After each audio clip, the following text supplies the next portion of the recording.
Hello friends, so how to find the compound interest quickly. Okay, so I'll tell you two methods to find the compound interest quickly. Okay, so let's take first method. Okay, so first method is effective percentage method.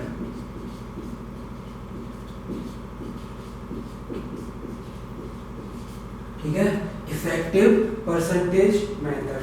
Suppose आपके पास principal amount है 2000, ठीक है, और आपके पास time है 2 years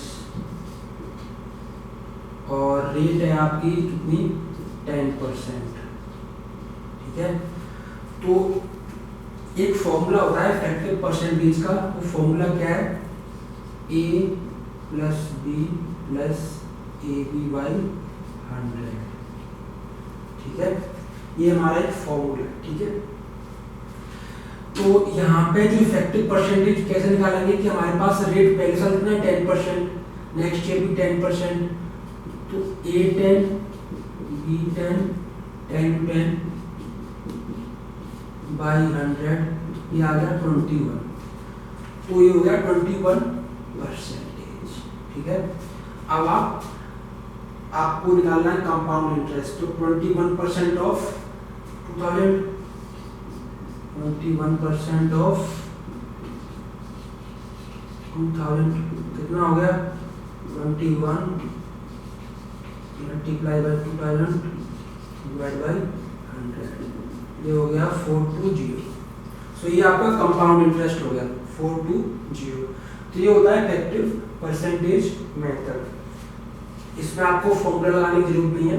आपके पास क्योंकि आपके पास 2 इयर्स है तो 1 इयर्स का इंटरेस्ट, सेकंड ईयर का इंटरेस्ट, ठीक है। ऐसे रख के आप इफेक्टिव परसेंटेज निकाल लेते हो और फिर इस इफेक्टिव परसेंटेज से आप प्रिंसिपल अमाउंट का यूज करके आप इंटरेस्ट, कंपाउंड इंटरेस्ट निकाल सकते हो, ठीक है। अभी मैं एक और एग्जांपल लूंगा। अब लेट्स टेक अनदर एग्जांपल। अगर आपका टी 3 इयर्स हो तो आप इफेक्टिव परसेंटेज मेथड कैसे लगाओगे कि पहले ईयर का इंटरेस्ट कितना 10%, दूसरे ईयर का भी 10%, तो तीसरे ईयर का भी 10%, तो पहले 2 इयर्स का इफेक्टिव परसेंटेज निकाल लेंगे। तो 2 ईयर का जो हमने अभी निकाला था इफेक्टिव परसेंटेज 10 प्लस 10 करके हमारा 21 आ गया था, ठीक है।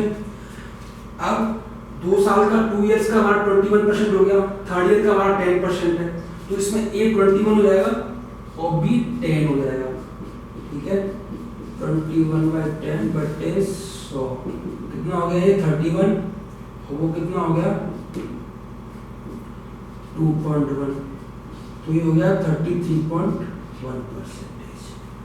तो 3 इयर्स के केस में, 3 साल के केस में आपका जो इफेक्टिव परसेंटेज आएगा वो 33.1 होगा, ठीक है। तो अब हम निकाल लेंगे compound interest. Compound interest is equal to 33.1% of 2000। इसको आप कैलकुलेट कर लो, इसको आप कैलकुलेट कर लो, कट गया, ये हो जाएगा 66.2, ठीक है। तो ये हमारा कंपाउंड इंटरेस्ट आ गया 66.2, ओके, 3 इयर्स के केस में। Now let's come to method 2, ठीक है। हमें पता है कंपाउंड इंटरेस्ट का मतलब क्या है कि इंटरेस्ट ऑन इंटरेस्ट है ना। तो सपोज आपका मनी है 1000, ठीक है, और ये आपका 2 साल के लिए है 2 इयर्स और इंटरेस्ट रेट है आपका 10%, ठीक है। आपको बिना फॉर्मूले के कंपाउंड इंटरेस्ट निकालना है। तो पहले साल का इंटरेस्ट कितना होगा 10% ऑफ दिस 100, ये पहले साल का इंटरेस्ट होगा। ये सिंपल इंटरेस्ट की तरह ही निकाल सकते हो आप, पहले साल का सिंपल इंटरेस्ट और कंपाउंड इंटरेस्ट इक्वल रहता है। अब आप दूसरे साल का निकालो इंटरेस्ट, तो 100 का तो 100 आएगा ही, प्लस हमें पता है कंपाउंड इंटरेस्ट में इंटरेस्ट और इंटरेस्ट लगता है, तो दूसरे साल में इस 100 रुपीज पे भी आपका इंटरेस्ट लगेगा, तो इसका 10% कितना हो जाएगा 10। तो आपका टोटल जो है इंटरेस्ट कितना हो गया 210। ये आपका कंपाउंड इंटरेस्ट हो गया। ठीक है, पहले साल का निकाल लो, फिर दूसरा साल का निकाल लो और दोनों को ऐड कर दो। ठीक है, ऐसे करके हम इससे निकाल सकते हैं। अगर यहाँ पर टाइम 3 इयर्स होता तो कैसे निकालते?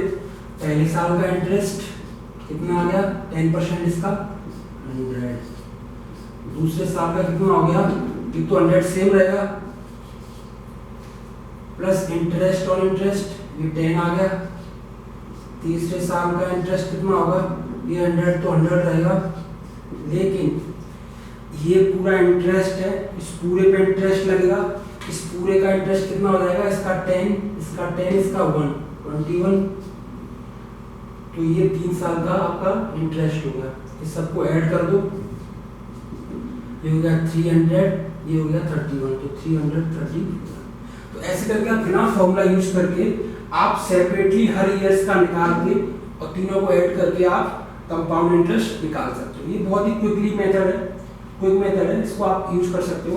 सिंपल है, फर्स्ट ईयर का इंटरेस्ट निकालने के लिए सिंपल है, 10% ऑफ जो भी प्रिंसिपल अमाउंट है उसका 10%। अब आप दूसरे साल का निकालोगे तो अब इस अमाउंट पर सेम रहेगा इंटरेस्ट, इस अमाउंट पर सेम रहेगा इंटरेस्ट, लेकिन क्योंकि कंपाउंड इंटरेस्ट में इंटरेस्ट और इंटरेस्ट लगता है तो दूसरे साल में इसका इंटरेस्ट आ जाएगा, तीसरे साल में इन सब का इंटरेस्ट आ जाएगा। तो ऐसे करके ये थर्ड ईयर का इंटरेस्ट हो गया, और सबको ऐड कर दोगे तो आपका टोटल कंपाउंड इंटरेस्ट आ जाएगा तीनों साल का, तो ये हो गया 33 and 1। ठीक है, तो ये हमारे दो मेथड हो गए कंपाउंड इंटरेस्ट को सॉल्व करने के। जितनी प्रॉब्लम से आप सॉल्व कर सकते हो, बहुत ही जल्दी सॉल्व हो जाता है इन मेथड से। तो थैंक यू फॉर वॉचिंग।